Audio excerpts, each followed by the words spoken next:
Hey, what's happening? Here we are bringing you another video. This time it's not going to be games. I wanted to talk about the top 15 cards.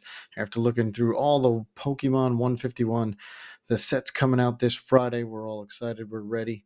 And I've got a few cards that we'll see if very minimal play. Then a bunch of cards that are going to be in a lot of decks. And you know that card that is going to be in almost every single deck. Before we get to it, make sure you like the video and please subscribe if you're new. See all the new videos that come out, and let's get to it.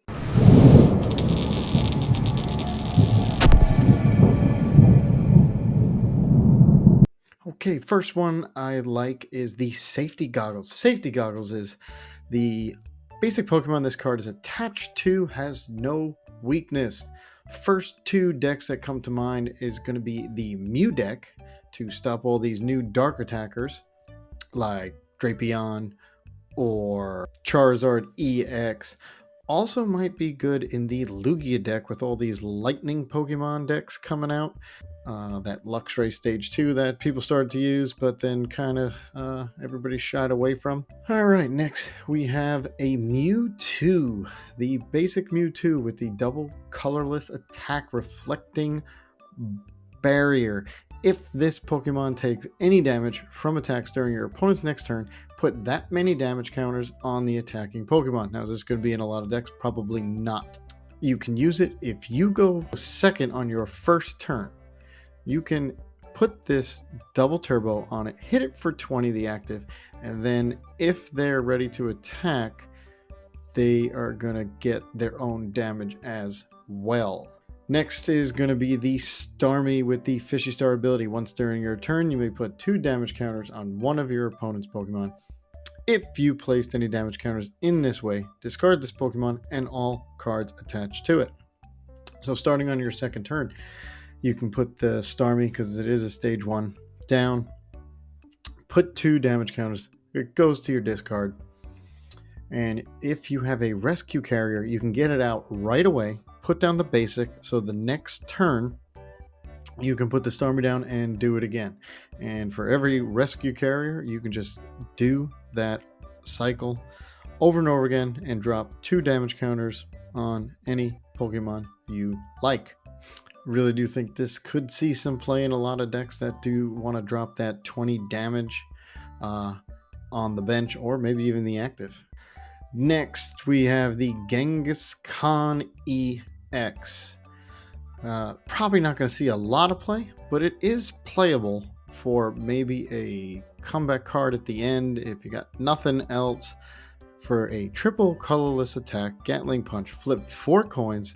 This attack does 100 damage for each head. Now, if you're one who likes the attacks or abilities or the item cards where you get to flip the coins, this one's for you. I mean, it could literally knock out any Pokemon in the game, hitting anywhere from 0, of course, to 400. Could see play. Maybe we'll see more play if we ever get one of those cards where you get to flip the coins like we had a few years ago. It does have 230 HP. It is a basic. Could be good in some deck down the line. Next is the Dodrio with the Wild Dash Draw. Once during your turn, you may put 1 damage counter on the Pokemon. If you do, draw a card. Basically like a Fleetfoot. Except you have to damage the Pokemon. Well, why would you want to do that? Because for 1 colorless, it has the Raging Beaks attack. This attack does 30 more damage for each damage counter on this Pokemon. So obviously you can get up to 9. Multiply that by 30. You got 270 plus a 10. You're hitting for 280 on a stage 1 Pokemon that has only worth 1 prize card. Could come handy towards the end of the game, because you are going to add that 10 damage. You can every turn and then grab a card. Reminds me of the Fleetfoot, except you're taking damage. This also differs from Fleetfoot because you don't have to be in the active. Could see play in a Tyranitar deck, because Tyranitar's attack tops out at 250 if a Pokemon on the bench has some damage on it. Next, we have a Venomoth. Venomoth is also a stage 1 with 1 grass energy, has the attack Disorder Power. Your opponent's active Pokemon is now confused, and your opponent can't play item cards from their hand during their next turn. It's an item lock. We all know there's many decks that play items and rare candies and switches and escape ropes and any other items. Won't be able to use them. Not only that, but your opponent's active Pokemon is confused. So if they can't switch it out and they can't retreat, then if they want to attack, they're gonna have to flip that coin. Still only a 50-50 shot. You're gonna get hit. So it is a good delay to try to get you another turn before they're able to do something. Being a grass Pokemon, obviously it's going to be in a bunch of grass decks, which are a little bit more popular ever since that Charizard came out, but I think people are shying away from them now. Alright, next card is the Extra Tight Belt. The Stage 1 Evolution Pokemon this card is attached to takes 30 less damage from attacks from your opponent's Pokemon. The first one I thought of is putting this on a Flaffy in a Miraidon deck. So Greninja can't Greninja it anymore. It would only hit for 60 instead of the 90. And it would take 2 turns for that Greninja to hit it. And will help you accelerate more energy in that Miraidon deck. I'm sure there's many stage 1s, but that was the first one I thought of that this would work on. Can work on any stage 1. Taking 30 from any attack is always good. Next is the Snatch Arm. You get to look at your opponent's hand, choose a Pokemon you find there, and put it at the bottom of their deck. So if they had the evolution ready to go for next turn, maybe they had the Arceus V-Star or any evolution, or maybe they had a Lumineon or the Hawlucha ready to go, put it at the bottom of your deck. But I think the most important part of this card is going to be that you get to look at your opponent's hand in the middle of your turn. Because this is an item card. You play it, it's not an attack or anything. You get to play it down and you look at your opponent's hand. You will be able to see if they have a boss or anything and adjust the rest of your turn accordingly. Next, we have the Aerodactyl. The Aerodactyl is going to work against any rare candy deck. Why? Because it has the double colorless attack, Devolution Beam. If your opponent's active Pokemon is an evolved Pokemon, devolve it by putting the highest stage evolution card on it into your opponent's hand. So for Gardevoir EX, for example, you get to put it into your opponent's hand, which will essentially knock it out because it also does 100 damage. You are only going to get 1 prize card, but they have to get another Ralts Kirlia down if they don't have one already. And it could also work against the Charizard deck, the Pidgeot. Any of these rare candies, they're going down to the stage 1, which you will then knock out because it has the 100 damage. It is also only worth 1 prize card, so if they come back and knock you out, you're trading the 1 for 1, but losing one of those Charizards, Pidgeots, or Gardevoirs is obviously worth more than that 1 prize card. Next, we have the Supporter, Erica's Invitation. Look at your opponent's hand. Put a basic Pokemon you find there onto your opponent's bench, then switch that Pokemon with your opponent's active Pokemon.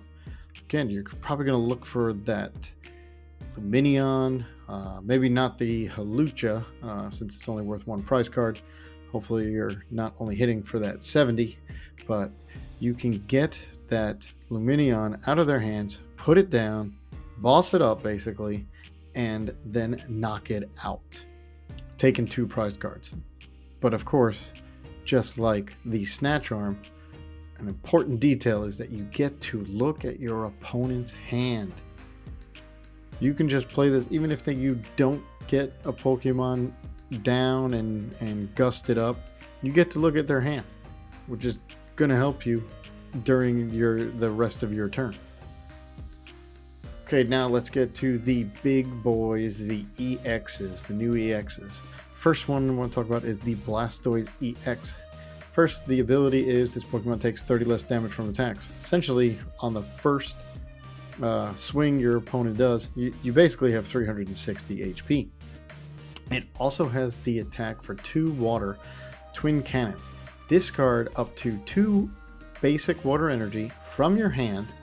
This attack does 140 damage for each card discarded in this way. So you are not discarding it from the Blastoise, it's from your hand. So the Blastoise will always be ready to go as long as you just have to get more energy in your hand, which in these water decks we know to get the energy back, superior energy retrieval, or super rod, and then shivery chill with these water decks. Can get the energy right back into your hand, and you're hitting for 280, which is nothing to sneeze at here. 280 is going to knock out many Pokemon.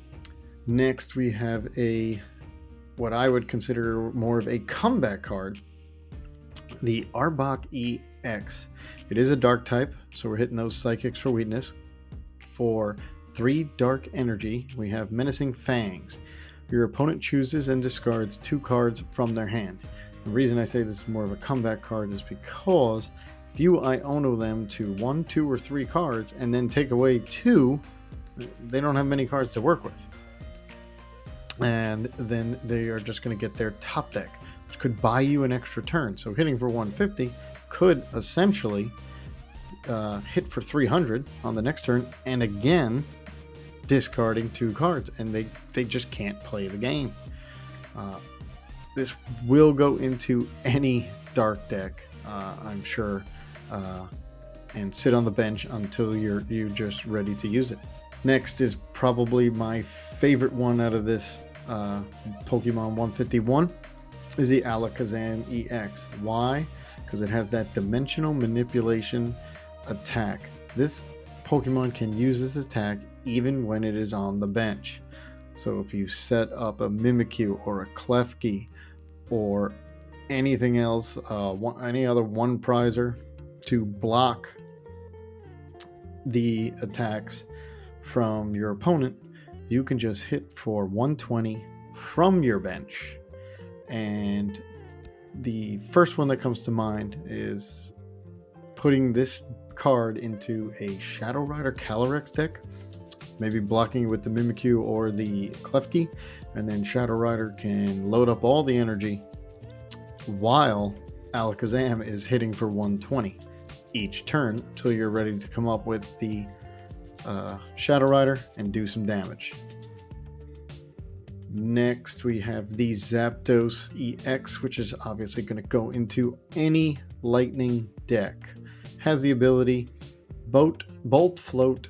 If this Pokemon has any lightning energy attached to it, it has no retreat cost. So as long as there's not a path to the peak down, it basically acts like a free retreat. So taking away that Zeraora or the Flying Pikachu in one of those Miraidon decks. But it also has the Thunderbolt Flurry attack for 3 lightning energy. This attack does 90 damage to one of your opponent's bench Pokemon that has any damage counters on it. So it hits the active for 120 and the bench for 90 as long as there's damage. Ways to get damage is either do an attack beforehand and then they have to retreat or switch. And you can also use a Hawlucha, maybe a Gatejaw Bog. There are many ways to get that damage on there. And then use the Zapdos EX attack. And probably the most anticipated card in this whole set is that Mew EX. With the restart ability, once during your turn, you may draw your cards up into 3 cards in your hand. So you'll never have less than 3 cards to start your turn, which is always good. But the Genome Hack for 3 colorless energy, meaning it can go in absolutely any deck and get any energy on it. and use the genome hack, which is choose one of your opponent's active Pokemon's attacks and use it as this attack. You can use Greninja's attack. You can use Giratina's attack. You can use Arceus's V-Star's attack, which then lets you accelerate if you have any Pokemon V out there. I mean, the possibilities are literally endless, and this card is going to go in every single deck, at least as a one of, maybe even two in some. We will see. That's it for me. Make sure you like the video. Please subscribe to the channel if you're new. Trying to hit that 100 subscribers by the end of the month. Almost there. We're getting there. And I'll see you next time.